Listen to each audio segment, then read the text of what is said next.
வைக்கம் முகமது பஷீர்னு ஒரு பெரிய ரைட்டர். ஹோட்டல்ல போய் சாப்பிடலான்னு போறாரு. சாப்பிட்டு முடிச்சிட்டு சார் ஜிப்பால கை விட்டு பாக்குறாரு, காசு இல்ல சார், பர்ஸ காணோம். போய் ஓனர்கிட்ட சொல்றாரு, சார் பர்ஸ எடுத்துட்டு வந்தேன், ஆனா அது காணோம் சார், நீங்க விட்டீங்கன்னா நான் பக்கத்துலதான் எங்க வீடு, நான் போய் எடுத்துட்டு வந்துடுறேன். அவர் சொல்றாரு, ஓனர் சொல்றாரு, நீங்க போய் எடுத்துட்டு வாங்க, ஆனா உங்க ஜிப்பாவை கழட்டி வச்சுட்டு எடுத்துட்டு போங்க. ஒரு மனிதனினுடைய அரை நிர்வாணத்தை பார்ப்பதற்கு அத்தனை கண்களும் ஆவலோடு காத்து கொண்டிருந்தன தவிர ஒருத்தர் கூட உதவுறதுக்கு முன்வரவே இல்லை. எனக்கு வேற வழியே தெரியாம நான் அந்த ஜிப்பாவை கழட்டி வச்சேன், உன் வேட்டியையும் கழட்டி வச்சுட்டு போன்ற.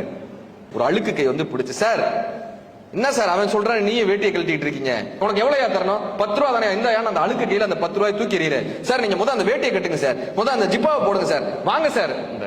இல்லப்பா நான் காசெல்லாம் எடுத்துட்டு தான்ப்பா வந்தேன், ஆனா வர்ற வழியில எப்படி தொலைஞ்சு போச்சுன்னு தெரியலப்பா.